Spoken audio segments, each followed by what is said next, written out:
ওমা, আসছি। হ্যাঁ, আসছি মানেটা কি?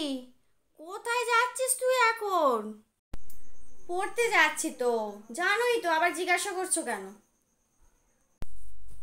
পড়তে যাচ্ছিস না ঘুরতে যাচ্ছিস ওই ছেলেটার সাথে, যার সাথে তুই কাল রাত্রিরে ফিসফিস করে ফোনে কথা বলছিলি? কি সকাল সকাল তুমি শুরু করলে বলো তো? ভুলভাল কথা বলো। আমার দেরি হয়ে যাচ্ছে, আমি আসছি। 1 hour later.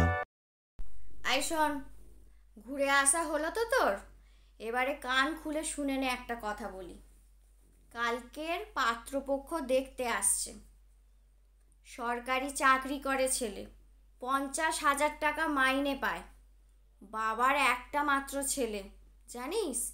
একটা বড় গাড়ি আছে, আবার আবার একটা ছেড়ে দুটো ফ্ল্যাটও আছে। নিজেরা বাড়িতে থাকে, আবার দুটো ফ্ল্যাট আছে। যদি কোনো রকমের অসুবিধা হয় ফ্ল্যাটে গিয়ে থাকবি তোরা, এই বলে দিলাম। ওই ছেলেকে আমার খুব পছন্দ হয়েছে। ও, 50,000 টাকা মাইনে! Oh my god. কাল কখন আসছে মা? তুমি ফোন নাম্বারটা নিয়েছো তো? কাল ওই 5টার দিক করে নিয়ে আসবে বললো তো হ্যাবলা।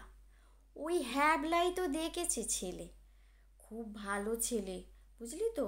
কই আর ফোন নাম্বার টাম্বার আমায় দিল না, কিন্তু নিয়ে নিতে হবে জানিস, হাতছাড়া করা যাবে না।